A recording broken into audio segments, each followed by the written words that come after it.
রাত পোহালো, সকাল হতে বাড়ির হইচই পড়ে গেল। আজ বাদে কাল অনুষ্ঠান, সকাল থেকে কাজ শুরু হয়ে গেছে। চারুর মা আর বৃত্তের মা একসাথে রান্নাঘরে কাজ করছে। অবিশ্বাস্য হলেও সত্য, কাল অনেক রাতে করে ঘুমানোর পর আজ সকাল সকাল চারুর ঘুম ভেঙে গেছে। ফ্রেশ হয়ে গুটি গুটি পায়ে নিচে নামতে বৃত্তের মা ডেকে উঠল, এদিকে আয় চারু, কথা আছে। কথার তালে চারু সেদিকে গেল।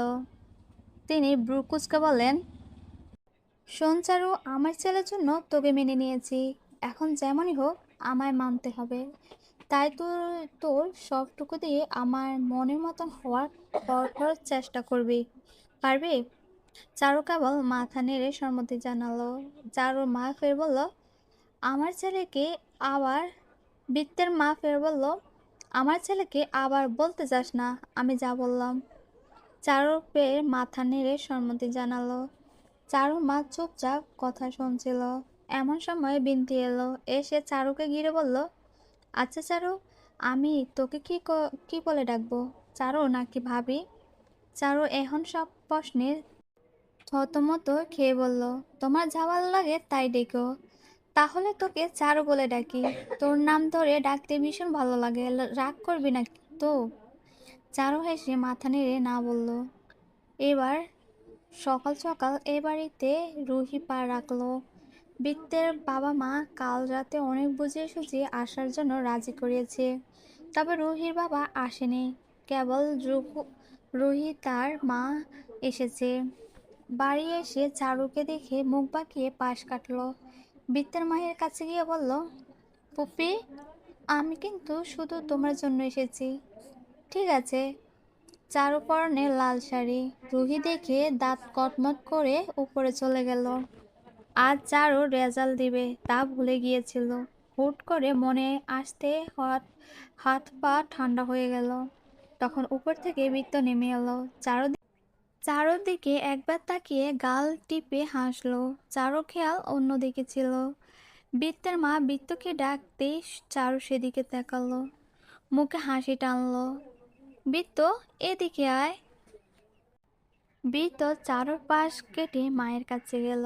বৃত্তের মা বড় একটা তালিকা ধরিয়ে দিয়ে তাকে এক্ষুনি আনতে বলল। বৃত্ত যাওয়ার সময় ফের একবার চারুর দিকে তাকালো। চারু তখন অন্য ভাবনাতে ছিল। বৃত্ত কপালে বাজ ফেলে চলে গেল।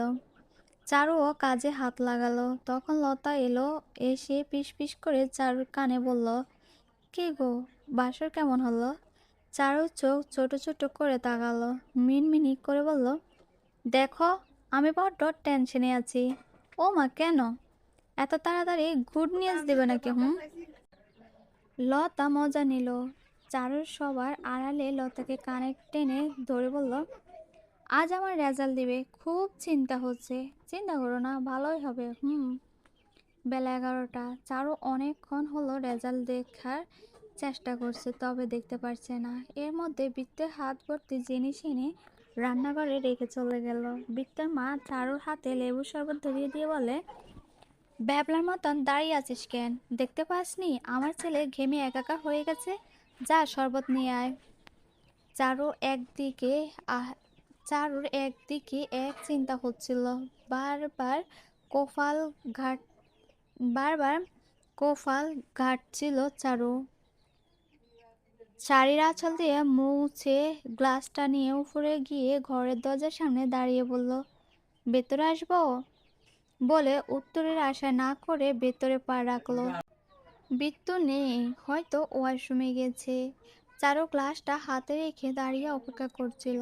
তখন বৃত্ত টাওয়াল দিয়ে হাত মুছতে মুছতে এসে চারুর মুখে দাঁড়ালো। চারু হেসে গ্লাস এগিয়ে দিল। বৃত্ত গ্লাসটা নিয়ে টেবিলে রাখলো। চিন্তিত চারুকে প্রশ্ন করল, রেজাল্ট দেখেছ? চারু দিব্যি তাকালো, মাথা নেড়ে না বলল। বৃত্ত এবার আয়েশ করে বিছানায় বসলো। তারপর চারুকে হাত টেনে পাশে বসিয়ে বলল, দেখোনি কেন? অনেকক্ষণ হলো চেষ্টা করছি, কিন্তু দেখতে পারছি না। বৃত্ত লেবুর শরবতটা চারুর দিকে এগিয়ে দিয়ে ধীরে বলল, এটা অর্ধেক শেষ করো, আমি দেখছি। চারু কাঁপা কাঁপা হাতে নিল, তবে খেলো না। রেজাল্ট দেখে বৃত্ত চারুর দিকে তাকালো। চারু তখন বৃত্তের ফোনে মারছিল। বৃত্ত চারুর মাথায় টোকা দিয়ে বলল, বললাম তো অর্ধেক শেষ করো। আপনি আগে দেখান, আগে শেষ করো। চারু হার মানল। তারপর একটু খেয়ে গ্লাসে হাত রাখলো। বৃত্ত তা দেখে শ্বাস ফেলে হাসলো। চারু হাতে থেকে গ্লাসটা নিয়ে হাতে ফোনটা ধরিয়ে দিয়ে বলল, এখন দেখো। চারু দেখি এর মধ্যে বৃত্ত বাকিটা অর্ধেক শেষ করে চারুর দিকে তাকাতে দেখলো মেয়েটা হাসছে। চারুর চোখ হেসে তাকালো। বৃত্ত ভ্রু উঠিয়ে জানতে চাইলো। চারু লাফিয়ে বৃত্তের গলায় আঁকড়ে ধরে বললে উঠল, জিপিএ পাইপ। বৃত্তের চোখ বন্ধ করে শ্বাস নিয়ে বলল, এমন ধরে থাকলে মরে যাব। নতুন বিয়ে করেছি, এত তাড়াতাড়ি মরতে চাই না। ছাড়ো। চারুর বোকামির খেয়ালে আসতে ছেড়ে দিল, জিহ্বা কামড় ধরল। বৃত্তু হেসে চারুর চুলগুলো এলোমেলো করে বলল, খুশি? চারু উলফুল হয়ে বলল, খুব খুশি। এ বেলে চারু দৌড়ে নিচে চলে গেল। বৃত্ত গাল ভরে হাসলো। কেমন আছেন? এই চলছে গাড়ি যেমন তেমন। আপনার কি খবর? ভালো না। কেন ভালো না? চারুর বিয়ে হয়ে গেল, এখন আমার একা থাকতে ভালো লাগবে না, তাই মন খারাপ। ও, তাহলে আপনার মন ভালো করার জন্য কি করতে পারি? আমার বন্ধু হও। লতার কথা শেষ না হতে রুহি এসে সামনে দাঁড়ালো। বৃত্ত আদিলকে ফোনে করে আসতে বলেছে, তাই সে এসেছে। তখন লতা বাড়ির বাইরে ডেকোরেশন দেখছিল। আচমকা আদিল এসে পাশে দাঁড়ালো। রুহি দূর থেকে দেখে এগিয়ে এসে বলল, হেই, তুমি কে? আদিল লতা দুজনে অপ্রস্তুত ছিল। আদিল নিজের দিকে আঙ্গুল উঠিয়ে বলল, আমায় বলছেন? রুহি বেহায়া হেসে জবাব দিল, হ্যাঁ, তোমাকে বলছি। আদিল একটু কপাল কুঁচকে মনে মনে বলল, তুমি তুমি করে বলতে কেন, আজব তো। আদিল হেসে জবাব দেয়, আমি আমি কেউ একজন। ওহো। লতার দিকে তাকিয়ে বলল, এটা কি আপনার বউ? লতা চট করে আদিলের দিকে তাকালো। আদিল একদম স্বাভাবিক ভঙ্গিতে বলল, না, এখনো হয়নি, তবে তার অনুমতি থাকলে খুব তাড়াতাড়ি আমরা বিয়ে করছি। লতা অবাকে বিস্ময় খেল। এটা শুনে রুহি দাঁত কটমট করে তাকালো আদিলের দিকে। আদিল তখন লতার দিকে তাকিয়ে। রুহি গাল ফুলিয়ে ঠোঁট কাঁপাতে কাঁপতে চলে গেল আর জোরে জোরে বলে গেল, ভাল লাগে না। যারে ভালো লাগে তার ইটিস পিটিস আছে, আমার কপালের নিচের পছন্দ মানুষ লেখা নেই। রুহি যেতে লতা আদিলের দিকে গম্ভীর প্রশ্ন ছুড়ল, কি বললেন আপনি? আদিল সোজাসুজি বলে দিল, বিয়ে করবে আমার? এমন উত্তর একদম আশা করেনি লতা, তাই কিছুটা থতমত খেয়ে বলল, এভাবে কি করে বিয়ে করব? আমরা একে অপরের সম্বন্ধে কিছু জানি না।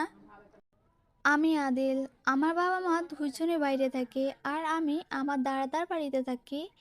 চারুকে চাইতে গিয়ে যে আমি তোমাকে চেয়ে ফেলেছি তা কালকে বুঝতে পেরেছি, তাই আজ বলে দিলাম। এখন তুমিও আমায় ফেরাতে পারো। তোমার সেই হাকটুকু আছে। আমার সম্পর্কে তো কিছুই জানেন না। সব জানার দরকার নাই। তুমি মেয়েটা অনেক ভালো, আর কিছু না জানলেও চলবে। তুমি সময় নাও, কালও কালও জানিও। আমি অপেক্ষা করব তোমার উত্তর শুনে, তবে আমি আমার আর তোমার বাবা মায়ের সাথে কথা বলবো। লতা মাথা নুইয়ে নিল। তার কি বলার উচিত? ফিরিয়ে দেবে নাকি? তুমি কখন এলে? বৃত্ত পকেটে হাত গুজে এসে দাঁড়ালো। আবিদ বৃত্তের দিকে তাকিয়ে মুখ বাঁকিয়ে বলল, তুমিই তো আসতে বললে। বৃত্ত হাসলো। এগিয়ে গিয়ে আদিলের নাকটা উকি ঝুঁকি দিয়ে দেখে বলল, ব্যথা তো কমেছে? ব্যথা কমানোর জন্য ওষুধ কিনে দিয়েছ? বৃত্ত হাসলো, বলল, কাল বাসর ছিল, তাই ব্যস্ত ছিলাম, তোমায় দেখার সময় ছিল না। বৃত্ত কথাটা বলে চট করে লতার দিকে তাকালো। বৃত্ত তাকানো দেখে লতা লজ্জা পেয়ে চলে যেতে আদিল চেঁচিয়ে বলল, তোমার উত্তরের অপেক্ষায় থাকলাম। লতা যেতে বৃত্তের চোখ ছোট ছোট করে আদিলের দিকে তাকিয়ে বলল, আবার লাইন মারছো? তোমার তো অন্যের জিনিসে তাকানোর স্বভাব। আগে জেনে নিও তার কেউ আছে কিনা, না হলে আমার মতন মার খেতে হবে। আদিল অন্যদিকে মুখ ঘুরিয়ে বলল, তোমায় বলবো কেন?